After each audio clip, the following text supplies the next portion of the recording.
Hello student, welcome back to our channel SSC Pathshala. आज हमारा series का सेकंड डे है जिसमें हम करने जा रहे हैं टॉप 10 करंट अफेयर के डेली क्वेश्चन। ठीक है, चलिए स्टार्ट करते हैं। तो हमारा पहला क्वेश्चन है, भारत में राष्ट्रीय एकता दिवस का क्या महत्व है। आप सबको जैसे पता है कि राष्ट्रीय एकता दिवस कब मनाया जाता है, 31 अक्टूबर को मनाया जाता है। किसकी जयंती पे मनाया जाता है, तो सरदार वल्लभ भाई पटेल की क्या होता है, जयंती पे, पटेल की जयंती पे क्या होता है, मनाया जाता है। ठीक है, और इसको जो हमारा राष्ट्रीय एकता दिवस है वो किस, उसका महत्व क्या है, हमें ये पता करना है। ठीक है, तो इसका महत्व क्या है, देखो, सरदार वल्लभ भाई पटेल की जयंती पे मनाने के लिए, ठीक है, ये मनाया जाता है और ये 31 अक्टूबर को मनाया जाता है। और जो सरदार वल्लभ भाई पटेल है, जिन्हें क्या कहा जाता है, लौह पुरुष भी कहा जाता है। ठीक है, और इन्होंने क्या करा था, हमारे जो देश की रियायतें थी उनको मिलाने में इन्होंने भागीदारी निभाई थी। ठीक है, जो हमारी जितनी भी रियायतें थी उन सबको इन्होंने मिलाया था, जैसे कि हमारा जम्मू कश्मीर हो गया, ठीक है, हैदराबाद हो गया, मणिपुर हो गया, इन सारी रियायतों को इन्होंने भारत में मिलाने में बहुत ज्यादा अपना योगदान दिया था। ठीक है, तो आपको ये याद रखना है कि राष्ट्रीय एकता दिवस कब मनाया जाता है, ये आपसे पेपर में पूछ सकता है। आगे चलते हैं, question number second. Sardar Vallabh भाई पटेल को उनकी भूमिका के लिए जाना जाता है, मतलब कि उनको किन भूमिकाओं के लिए जाना जाता है, तो जैसे कि आप सबको पता है कि रियायतों को एक रास्ते में एकजुट करना, ठीक है, उसके लिए सरदार वल्लभ भाई पटेल को क्या करा जाता है, जाना जाता है। ठीक है, अगर मान लो कि ये नहीं होते तो हमारा देश अभी बिखर गया होता, मतलब कि हम, हमारे पास थोड़ा सा एरिया होता।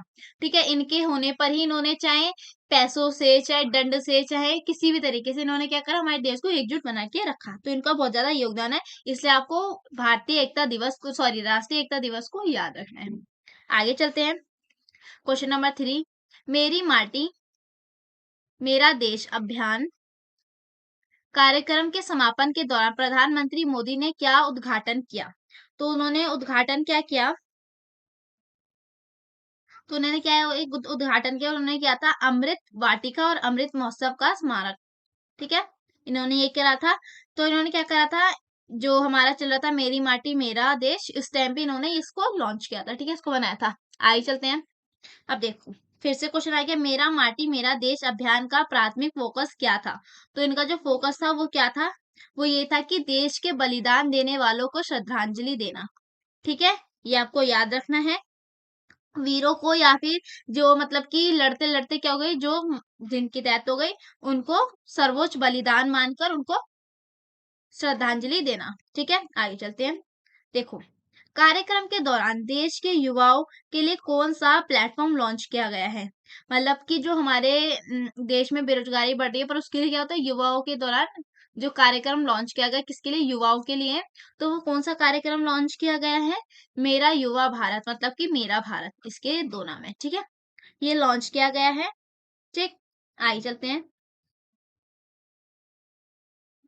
सत्कर कर्ता जागरूकता सप्ताह 2023 का विषय क्या है, तो जो ये है सतर्कता जागरूकता सप्ताह, इसका क्या विषय, क्या है इसका, ठीक है, तो आप क्या बताएंगे, इसका विषय है भ्रष्टाचार को ना करें और राष्ट्र के प्रति समर्पित, मतलब कि भ्रष्टाचार ना करना और अपने आप को राष्ट्र के प्रति समर्पित कर देना। ये 31 अक्टूबर से 15 नवंबर 2023 तक ये मनाया जाएगा। ठीक है, सातकर्ता दिवस, ठीक है, भ्रष्टाचार को मना कर दे, मतलब कि भ्रष्टाचार को छोड़कर हमें देश के प्रति समर्पित होना है, देश के लिए कार्य करना है। ठीक है, ये चीज है। आगे चलते हैं, अब देखो, हमारा ये वाला क्वेश्चन क्या है, 17 अक्टूबर को रांची में शुरू हुई एशिया महिला हॉकी चैंपियन ट्रॉफी 2023 का मुख्य उद्देश्य क्या था, तो ये क्या था, आगामी पेरिस ओलंपिक के लिए टीमों को क्वालिफाई करना, मतलब कि टीमों को निकालना। ठीक है, जो भी जैसी भी टीम आती है उनको क्वालिफाई करवाना। ठीक है, या फिर जो बेकार है उनको निकाल देना, या फिर जो अच्छी है उनको शामिल करना। ठीक है, चुनना। ठीक है, ये टीम है। ठीक है, 17 अक्टूबर को कहाँ, ये कहाँ पे है, ये आपको दिख रहा होगा कि डेट लिखी पड़ी है, 17 अक्टूबर को कहाँ पे, रांची में स्टार्ट की गई थी। ठीक है, अब ये जो स्टेडियम था, जयलाल नहीं, जयपाल सिंह के स्टेडियम में ये स्टार्ट किया गया था। ठीक है, अब देखो, टाटा ग्रुप ने बेंगलुरु के पास एप्पल फोन के लिए असेंबली प्लांट किस ग्रुप में खरीदा था, किस ग्रुप से खरीदा था? तो उन्होंने किस ग्रुप से खरीदा था? तो आप क्या बताओगे? Wistron corporation. ठीक है, विस्ट्रॉन कॉर्पोरेशन से इन्होंने क्या करा था, इसे खरीदा था। ठीक है, आईफोन घरेलू निर्माता बनाने के लिए तैयार था।